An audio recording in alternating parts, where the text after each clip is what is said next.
Thank you, Dr. Seaman. Please stay on the stage. Now it comes to the panel discussion section on the ideas for Hong Kong young entrepreneurs. May I now invite today's moderator, Honorable Charles Mok, Legislative Counselor, Information Technology, Hong Kong SAR, to introduce today's panelists to all of you. Mr. Mok, please. Thank you. Thank you. Can you hear me? No? Yes? Yeah, we can hear you. Okay. This one is better. Yeah. Of course you can hear me. You're close. Please, Alan, please. You're in the middle. Let me introduce our other panelists today. First of all, as you met earlier, Ben Chang, the convener of the Startup Working Group of the Internet Society of Hong Kong. Ben, please come onto the stage. And next we have Mr. David Chu. David is the co-founder of a very good startup in Hong Kong, Enterprise. And actually, I heard from David that, come on up, David, you're right here. And I heard from David that you just closed another round of funding. Congratulations. Next, we have Mr. Felix Lam, who is the managing director of Red Chapel Advisors. So, Felix, good to have you. Let me sit down. Well, thank you, Alan.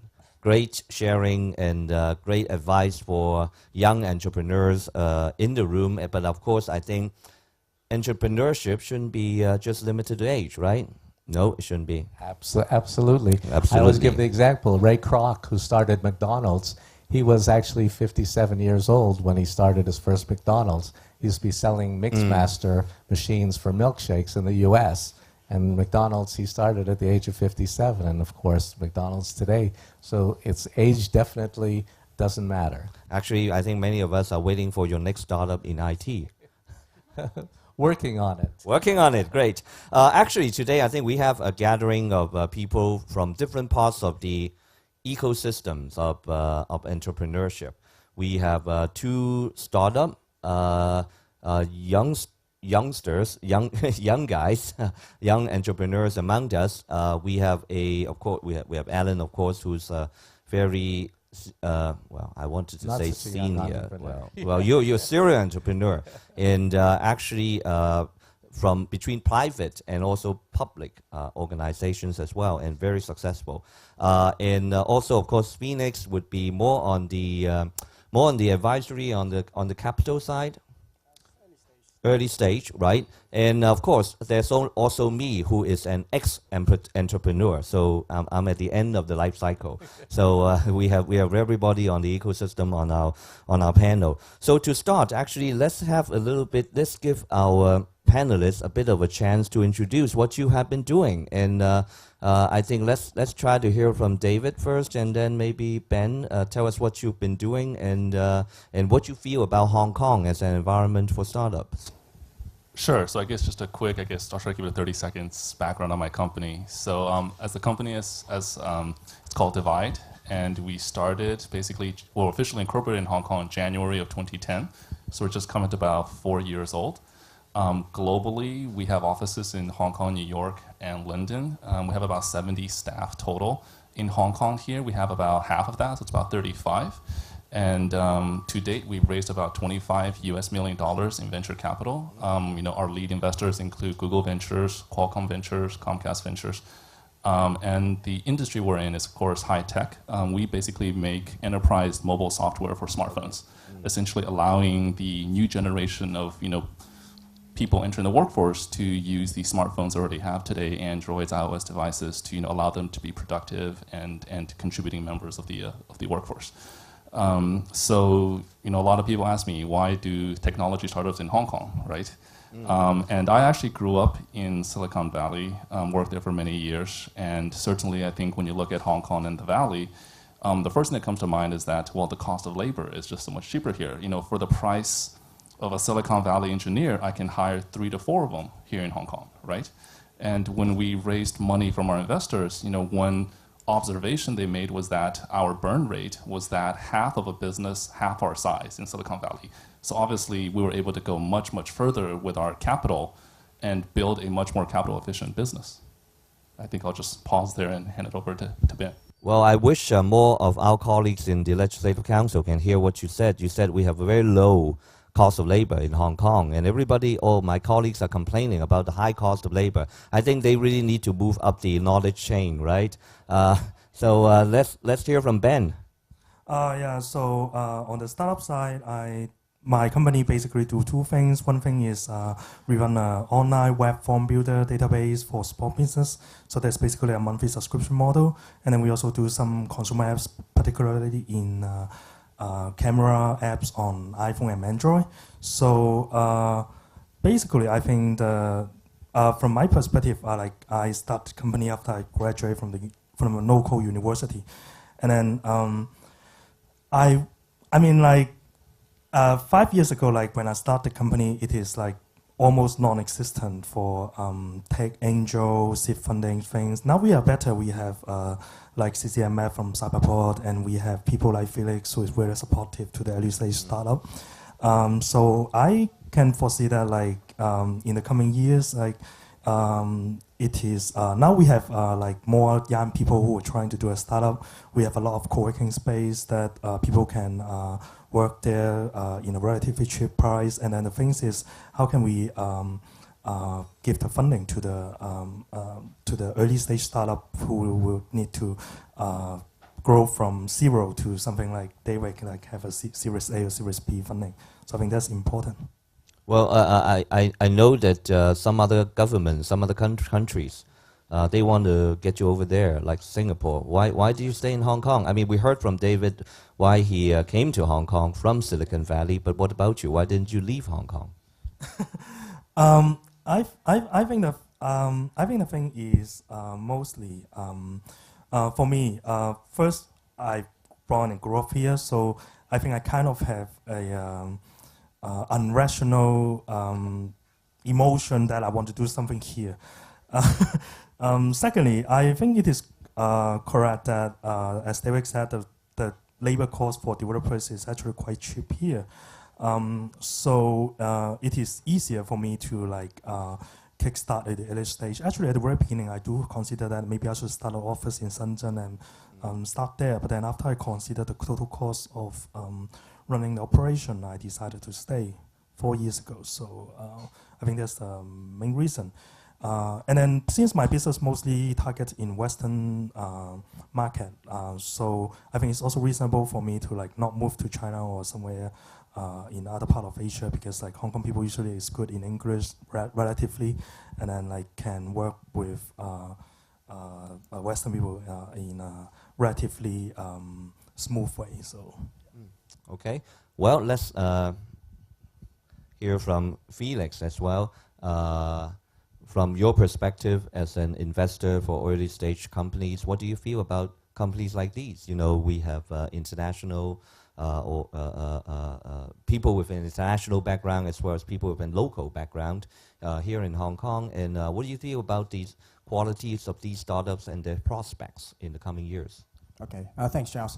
Felix, so just a quick intro. I'm an angel investor based out of Hong Kong. My active investment in Hong Kong covers 3D printing, manufacturing, environmental protection, mobile games, sport coaching. So I do everything, basically, anything that interests me. So look forward to sharing and learning more with you guys today. So going back to Charles' question, I think it's exciting to see that in the last 2-3 years, the ecosystem has grown quite a lot. So I would like to consider myself part of it, and my hobby is actually help building it. So the good interesting point about it is that you can see a lot of mixed kind of background, people from different industry, profession, all over the places. I think that's why it makes Hong Kong a perfect place to get started. And that was very different 10 years ago when I was back here. It was basically, you know, a very small community. It's very hard to get something like this today. So yeah, that's why I think things are actually getting really hard now. Yeah.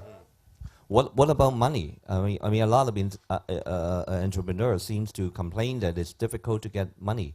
What's your advice? I'm sure you have a lot in your pocket. So I was just sharing that with David. Not a lot of money in my pocket, but to get back to that question, I think just sharing with David and Ben earlier, I think I'm starting to see the fact that there are a lot of good startups, quality startups, and I think, you know, oftentimes entrepreneurs come to us and say it's very hard to fundraise in Hong Kong, but I think it's probably, let's flip the coin and say let's talk about the quality of startups. One of the recent deals that I've been doing is a 24-year-old single young female founder of a company.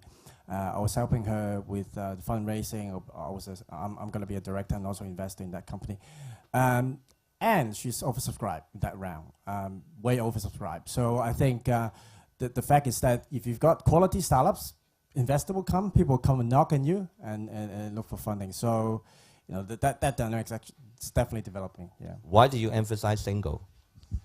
Yeah, this makes it easier for me to kind of work with her. So I'm married, but the thing is, the fact that I'm doing a 10 p.m. call every night with the lady and in front of my wife, and she understands because she's my LP. She understands what I'm doing.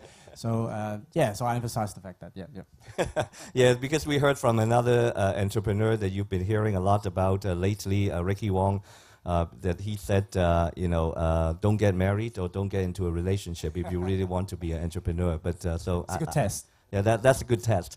Well, we heard about these things that our investor and our entrepreneurs are getting into. But I also heard that these two entrepreneurs that we have, they seem to target the global market rather than the local market. We always talk about the local market being too small and so on. And Alan, also in your remarks, you talked about the IT being such a great platform that you can springboard, I guess, to the whole world.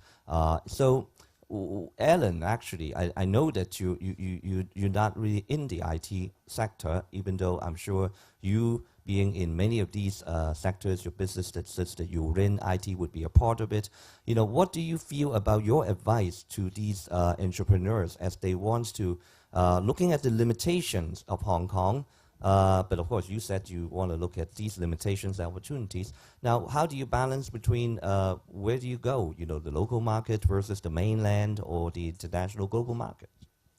I think, when you're on the web today, there is no local market. There is no local market. No, because the web is worldwide, basically. And of course, your customer, as I said earlier, your customer, depending on who it is or the kind of product that you're aiming for, basically you can see the mainlanders maybe have a different taste level in some instances, but not really. Globalization has brought the whole world, made it much smaller today. So I think, of course, you can only start off with the immediate surrounding environment around you and see how that works. But basically, as you roll out, when you're designing, when you're thinking about the kind of product, you want to create a platform that is really scalable, that can really, I'm sure, like, you said you have offices now in London and in Hong Kong and New York. And so, because you're in a business now that is scalable, can appeal to all parts of the world. That's the beauty of the internet. That's the beauty of IT. The customers have changed. You can now, people that are starting in the clothing business, many are only online. In the old days, you had to sell to the shops around, and today you can have a web and just sell offline. So there's so many new ventures, there's so many different ways, but you've just got to zero in and be very, very clear and very definite on what's the product that you have. How do you want to make it go around the world? And usually, if it sells close to home, it usually can go around the world. Mm. Well, Felix, do you have anything to add to that? Do you think about, when you think about your investees, where they find their focus markets? Any advice? Yes, I think so. Like we talked about before, I think I agree totally with Dr. Seaman. Surround yourself with a good team, be ready to scale, and aim big, right? And also, I think in Hong Kong, it's also a matter of finding your leverage. So I think Hong Kong's very strong in finance, in manufacturing, in supply chain, and all that. So that's definitely one area we should kind of work on and grow from there. And I think also take advantage of the, the information flow, the people that comes around with it. I think having opportunity like this to network and speak to people and openly share your ideas. I think that's very important. So, I think these are some of the key elements. Yeah. Okay, I want to actually, before we open up to the floor for some questions, I want to throw out another question based on something I heard from Ellen's your remarks earlier. You said you hope the Hong Kong government would be able to do more about this sector or or startups in the IT area and so on.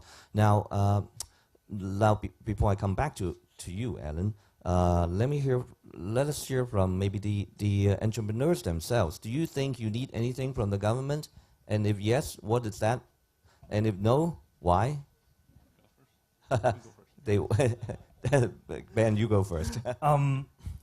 I think at the end, like startup is a business. So well, somehow to a certain extent, if the governments don't comes in a way, then well, it's good. But then as a city, as a startup ecosystem as a whole, I think definitely government have a role to play in encouraging startups and helping especially the early stage to take off. I have some very concrete idea in my mind. For example, if we are saying small business in Hong Kong don't really want to buy subscribe to cloud services, then what about some kind of voucher to increase the demand of small business to purchase cloud software, just as an example. Or for example, there's a zero funding research scheme for small business existing by the government. But then I heard a lot of local entrepreneurs complain that since there's only for R&D, then for startup to waste the time to submit it, but then they can't use the funding to do the marketing activities, which is also important for startup. So there's a lot of things that I think government can do. Do you anything to add? So a lot of things that government can do a little bit better. Okay, David. Yeah, so I guess let me put perhaps a different perspective on that, yeah. right? I think speaking for myself, I'm certainly a student of free market economics. Yeah. So in some ways, I think that as Felix was saying, well, if there are good ideas and if you believe in the efficient flow of capital, money will go where the good ideas are, right? And I guess what I really see perhaps the role of government, if you will, is not necessarily, I guess, encouraging startups, because, people will get inspirations through their own life experiences, through, how they interact with the world, how they see it.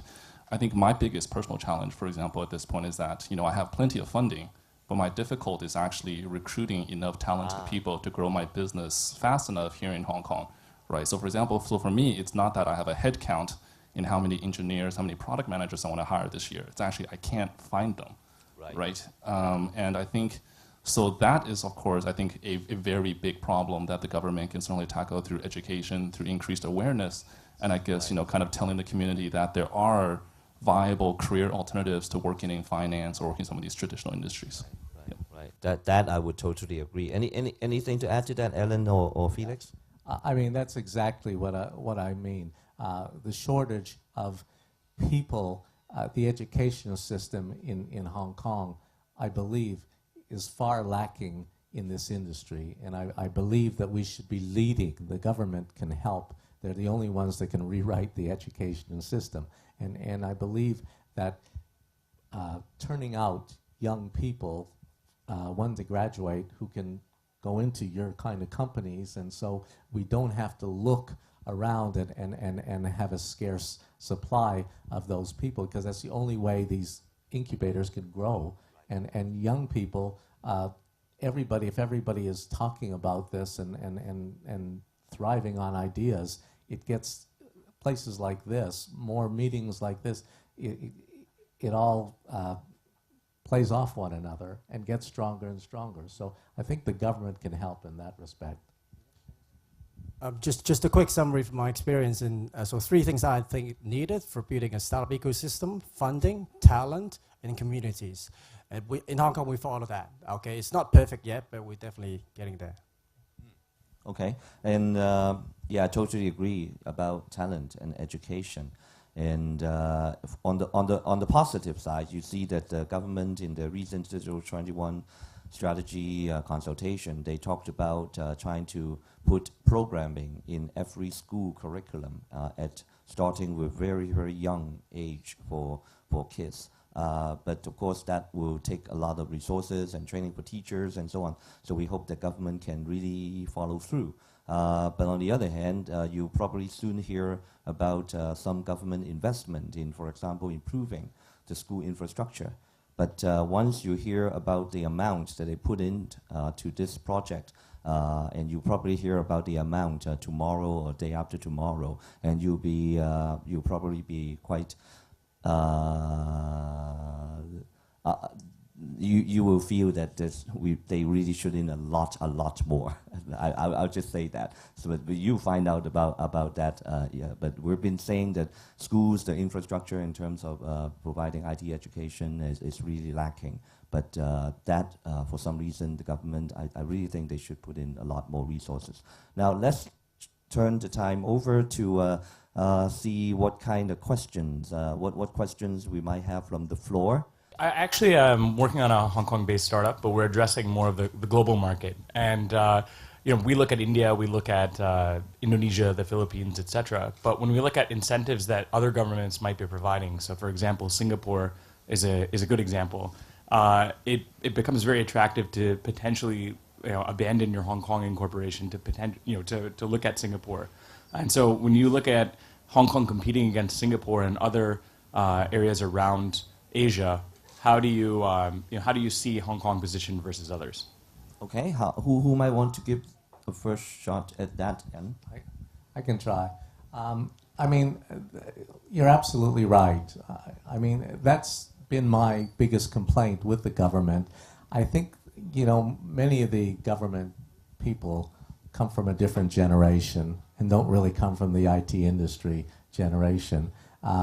Unfortunately, as you can see, now Charles is young and he sits in LegCo, but many of the people that serve with him are from the old school. Most of the parties, most of our political parties still have the same old faces, and they keep the younger generation out for some reason. They don't let them advance.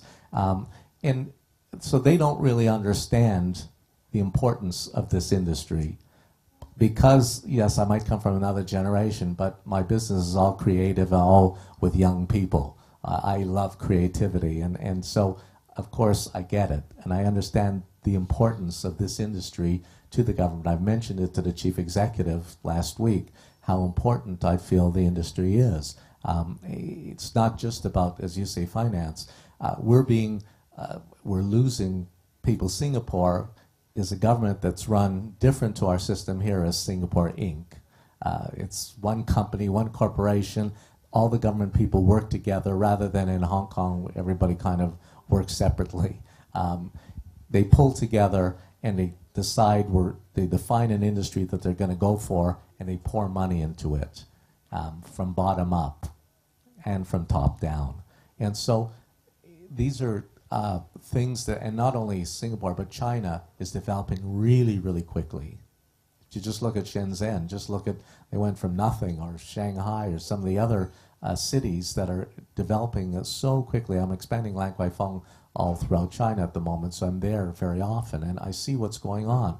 If we stay where we are, we're going to be marginalized, and we'll just become another city in China in the next 15 years, and it would be really, really sad if that happened. Because we're leading, we're always been leaders, and we have so much talent here. It's not that Singapore or other Southeast Asian countries have better talent than we have here. Just in this room, there's so much energy, there's so much positiveness of startup companies, and it's really, really important that the government really gets it and really pours more money into creating the so-called Silicon Valleys, or areas where we can really still have the free market and not subsidizing, but really having a platform where making it easy, encouraging this industry, young people in this industry to go further and further.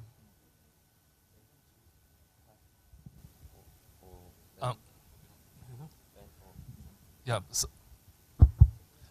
I guess my point earlier, I guess government subsidies can always help, right? But I guess at the end of the day, tax breaks, easy money, that's only one, part of the overall calculus I think that you need to think about in terms of, creating a business, right? So I guess I don't contest that Singapore might offer more benefits in some of those other areas, but I think there are certain benefits to Hong Kong, I believe, that is definitely worth considering as well, right? So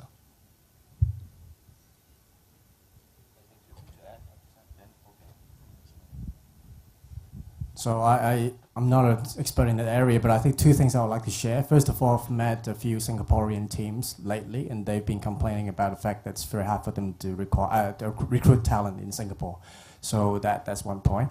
And then the second point is, I think from an entrepreneurial perspective, I think it's probably worthwhile to explore the synergy rather than choosing one or the other. Is trying to understand how you can take advantage of both for your journey. So yeah.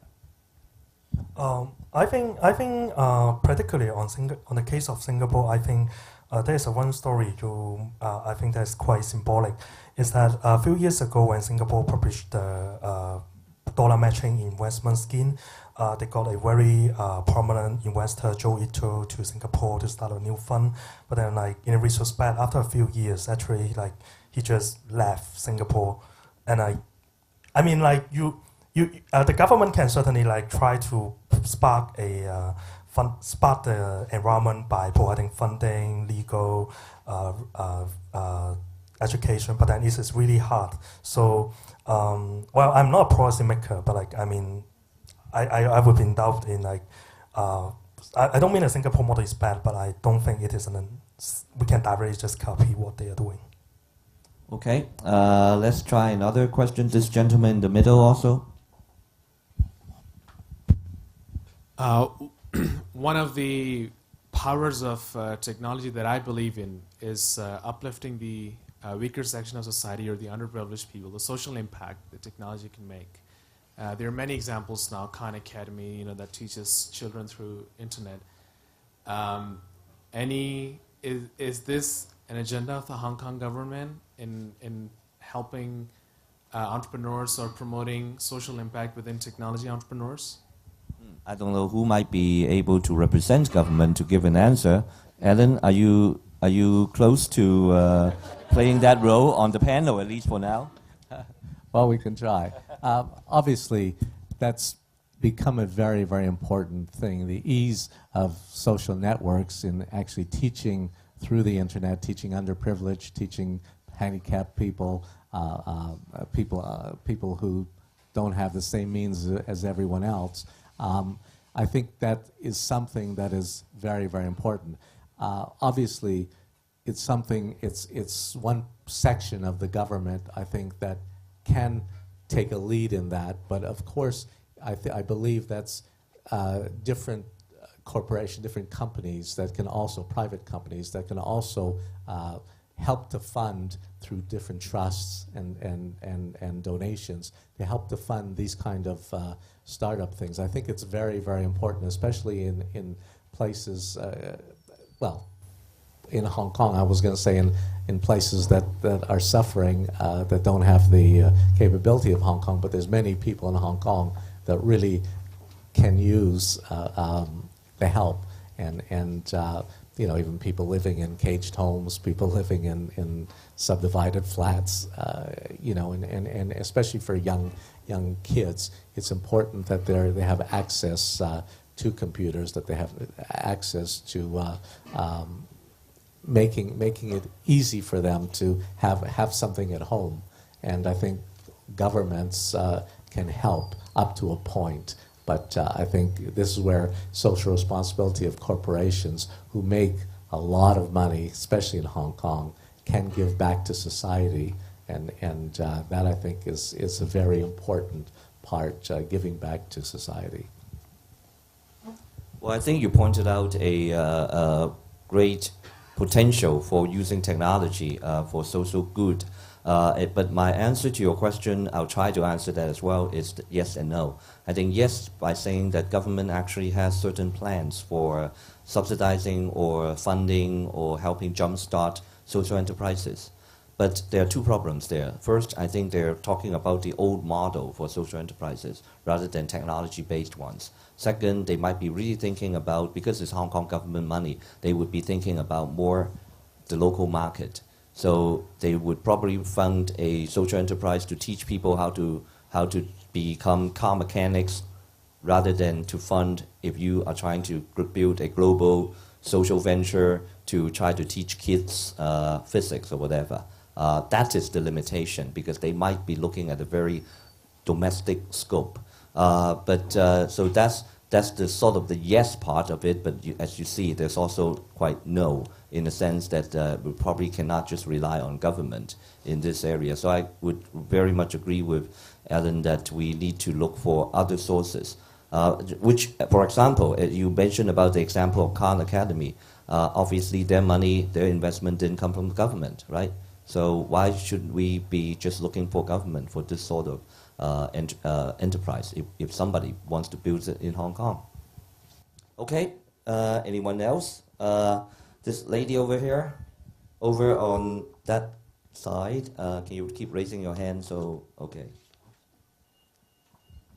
Thank you. I want to ask about, do you think about the property market in Hong Kong is hindering its further development? As you say, there are shortage of young talents in IT or in other areas. It also say that for the young people, they have a very difficult times in buying a house or a property in Hong Kong just to have a better family or place to stay in Hong Kong. So this is a big hindrance, I mean, for business, any business in Hong Kong because of this high rising property market. Okay, high prices of property impacting young people's mind about starting up, maybe. Who might want to talk about that? Ben, did you buy did you buy your own house? No, but my partner did. Your partner did. Yeah. Okay. So you rely on your partner. No. Okay. You have For to that try part. also. Okay. So what do you think? I think that is true for a certain extent. For example, I think you probably have the same experience. Like when you talk with the new employee who try to join your startup, the first thing for a lot of people, a lot of fresh graduates, the first thing they would ask is like, when would I have a salary that I can afford a house or something like that? That is something difficult to answer for a startup. So that is part of the property. Part of the problem is property price. Part of the problem is on our culture. But then I think for startup founder, actually I have never heard any of my friends who do a startup would complain because they can't afford a house, so they are not going to do a startup. I mean, for me, like my partner do own a house, but for me, like I would worry about getting a mortgage because I'm in a startup company, like although I've been like for 5 years, but I don't want to be in a position that I would be rather conservative. So I think like to a certain extent, yes, but then maybe not so relevant for founders. Yeah, so actually I have this discussion with my staff fairly often during lunchtime. Right, and I think we've all done the math where, for example, the wage that I'm paying them, how long would they have to save continuously in order to be able to buy a house on their own? But I guess the appeal of startups certainly, right? For example, especially when you look at the cost of starting a software startup these days, right, is so low that I would argue, for example, if someone is, I guess, purely motivated by even, say, financial reasons, which I argue is not necessarily the best reason to do a startup, right? But I guess if you purely look at it from just the numbers perspective, right, I would say that if you do a startup, the opportunity for massive amounts of wealth accumulation in extremely short amount of time, I would argue is actually a better roll of the dice than necessarily working, quote unquote, in a normal job for 30, 40 years. I'm sure for the people that read the tech blogs, you'll see that there was some 20-year-old, right, basically Snapchat, who turned down a $3 billion buyout offer.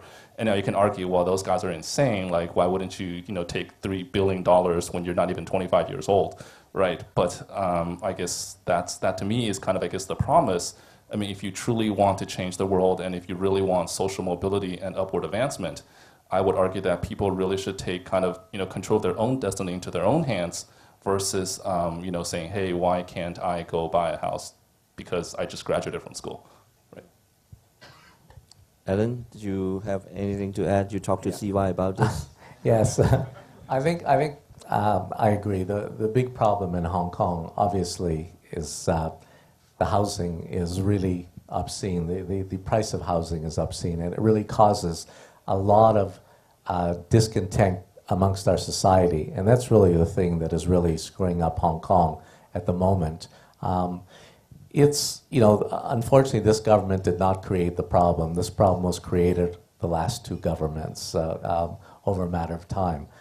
And because of the low interest rates, the prices have gone crazy in Hong Kong to a point that the government, is, as we can see, is trying to institute measures, although it's helped up to a certain point, but people are still buying, as we can see during the past weekend. It's really something that is really, Hong Kong lacks space. 66% of our land are country parks and green area, which are really untouchable. People don't want to touch the country parks. 24% is industrial and commercial space. 7% is residential. And so in order to expand, we've seen what happened when the government wants to expand to certain areas, the new territories. You have a lot of protests, basically because people are unhappy. I talked to CY and I said, if we can solve the problem, we have to solve the problem of the housing, because when you put everybody in a decent house or give them a chance, especially young people, right now they think it's impossible in their life that they can ever own a house based on these prices.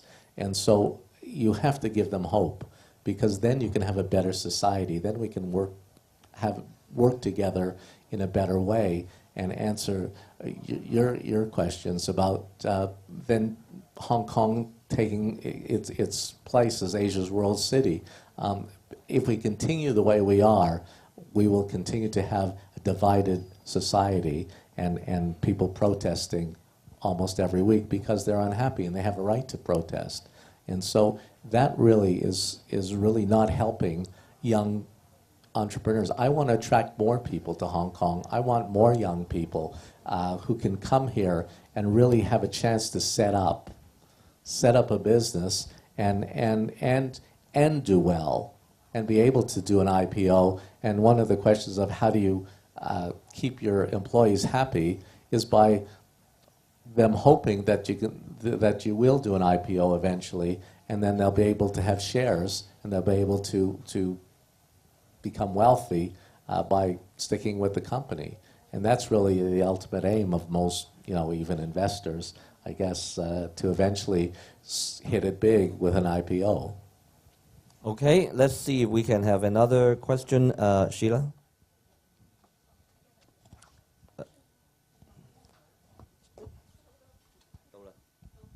As a question about the angel funding, actually, because it was really quite rare when we were talking probably just like 5-6 years ago. So what actually happened has changed, like bringing more angel fundings. You talked about, good ideas bring in money, but we also talk about the challenge of not having enough people to execute those ideas. So what are the angel looking for?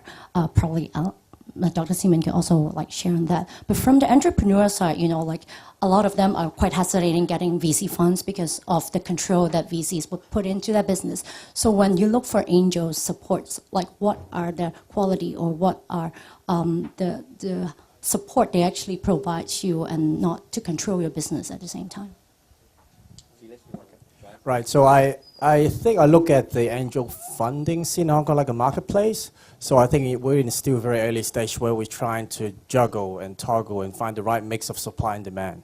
So with the people coming in and out, and then we start to see very quality startups, as much as the fact that, we've got loads of investors here. We've got a lot of professional investors here. But just that there are too many investment vehicles or opportunities for them to kind of go with. So this is a new area for them, but then definitely they've got a lot of value to add. So I think we're definitely in the process of experimenting that, and we can see the fact that there are actually more and more people who are interested in kind of applying their knowledge, applying not only the capital, but time, commitment in helping developing young companies in Hong Kong. Yeah.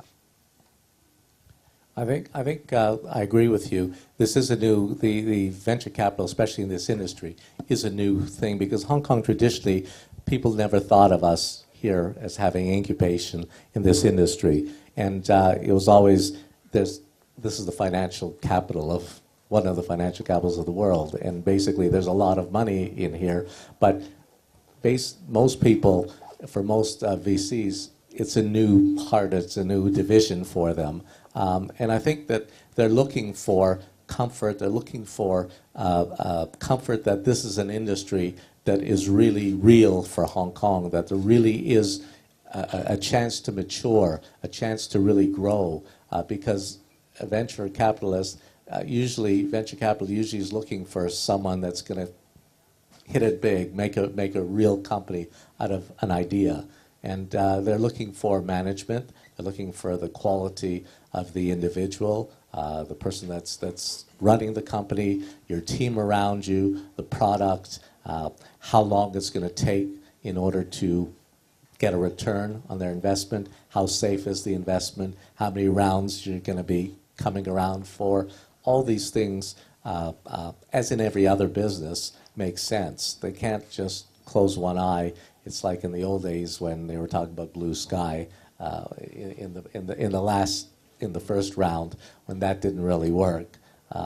You want real businesses, and that's really what they're looking for. But I think it's a business that more and more people will start to invest, as all we need is one company in Hong Kong to break out, to really become famous and do very, very well, and list on the NASDAQ or on the, in a big way on the Hong Kong Stock Exchange.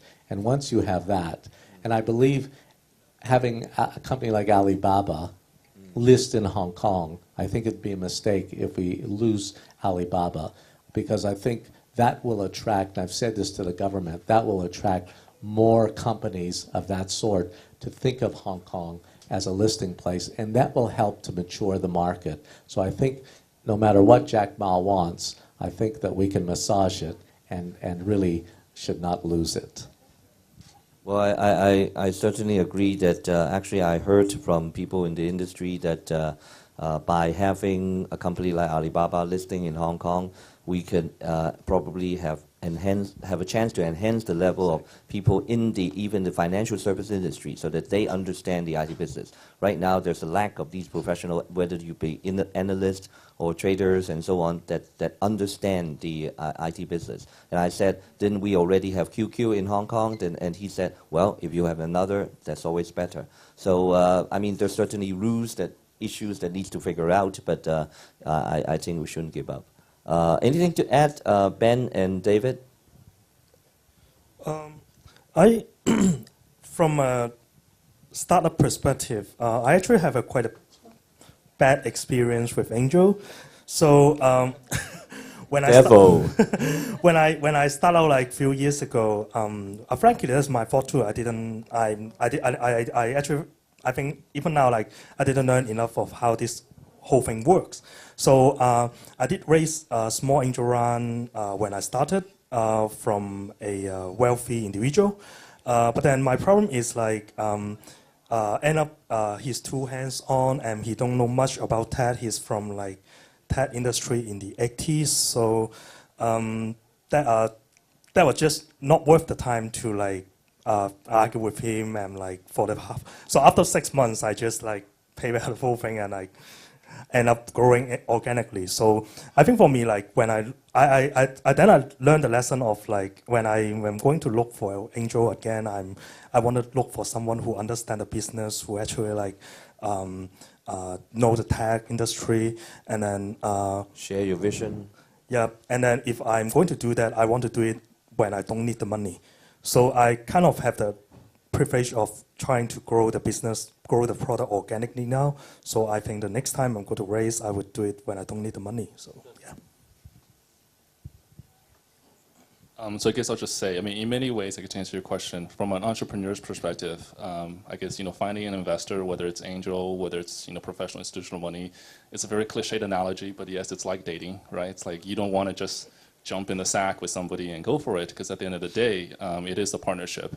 And I guess I guess for Hong Kong, because the overall startup ecosystem is still relatively new, it's actually a lot of education on both sides, right?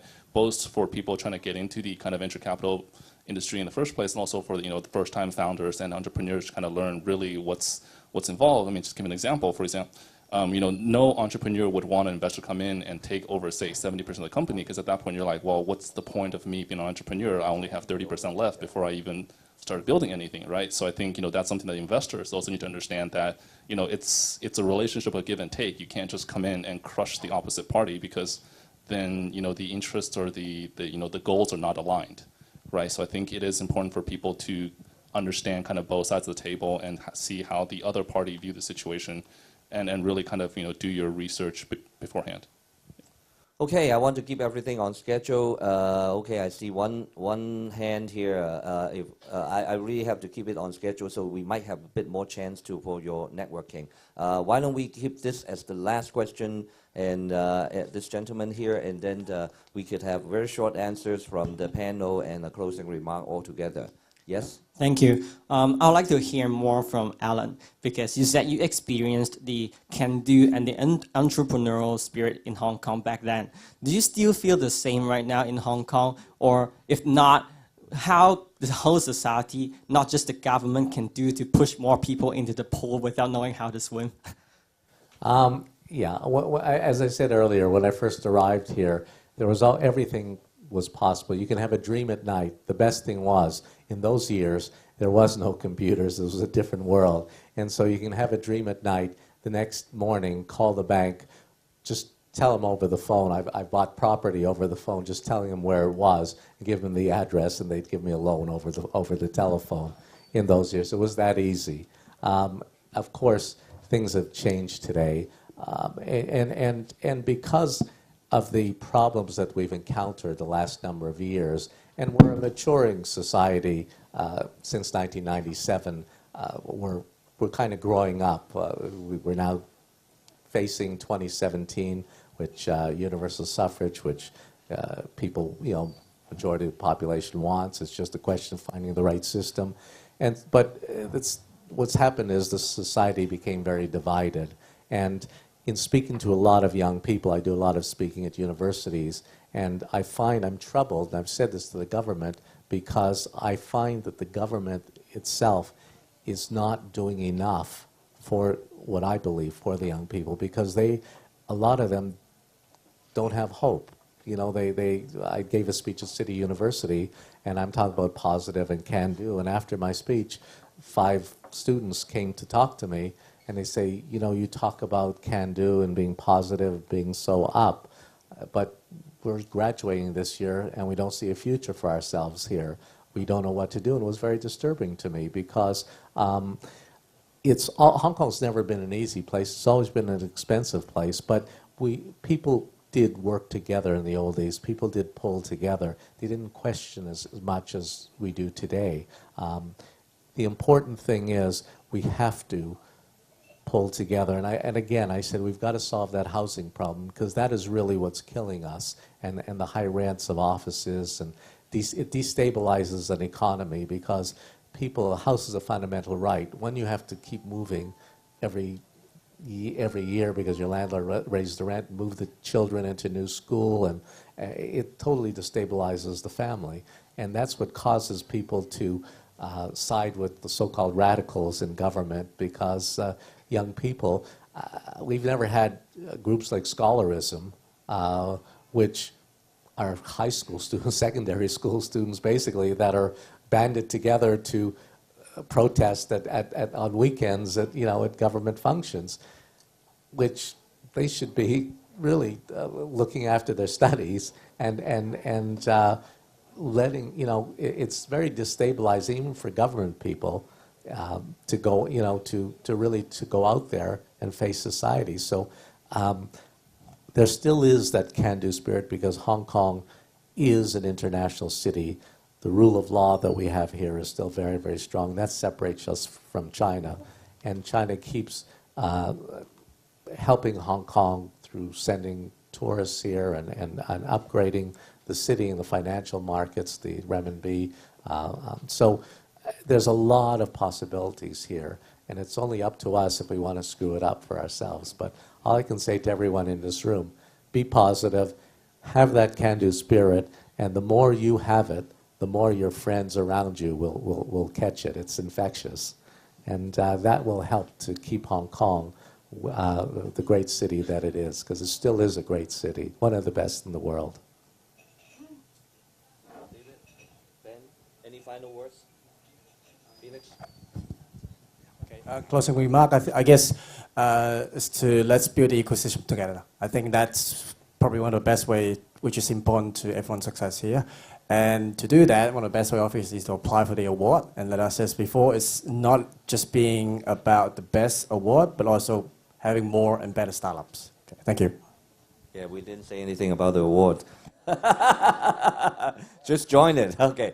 David and Ben, any final remarks? Sure. I mean, so I guess maybe I'll just share one rule that I have in my company. So I guess, as we said, it's actually very easy to look at the world or, the business or anything and point out there's problems, right? Actually, I think what is difficult is to point out a problem and offer a solution. Now, you may not have the best solution in the world, but if you don't offer a solution, then the conversation really can't get started. So one of the rules I have in my business is that, don't get me wrong, I mean, in a startup, like 100 things will be going wrong at the same time, right? But the trick is, anybody can see that things are going wrong. So the challenge is, we all have to point out what's wrong, but at the same time, offer an immediate solution. It might not be the best, right? You can debate about it, but at least you're getting something done, right? You're putting the fire out, you're moving forward. So rather than waiting for a perfect solution all the time, sometimes, you just gotta roll with it, right? I think that's one, attribute of every entrepreneur, which I think comes in very handy in just terms of overcoming challenges and solving problems. Okay, great. Ben? So I just share what I'm thinking now. I actually want to go back to office to start working again. So my advice is... You have your iPad. Yeah, so I was working on my iPad when you're talking. Sorry. But then, one of the things that I regret a little bit most when in early day I started my startup is I spent too much time networking. So sorry, the problem is here, but at that time I go to Web Wednesday every month. But then afterwards I found that if I want to do a startup, I'm gonna go back to my office in Fort Town and don't go to Lam Kwai anymore. So.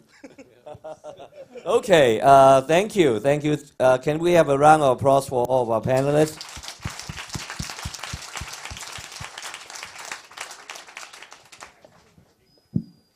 So thank you all panelists. So here comes the group photo time.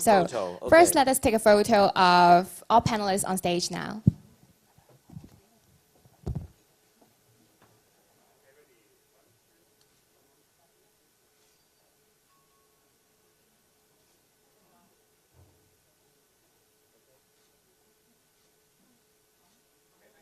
May I now invite our guest, Ms. Joey Lam, Deputy Government Chief Information Officer, Policy and Community, OGCIO, the Government of the Hong Kong SAR, and our host again, Ms. Ping Wong, to join the group photo. Thank you.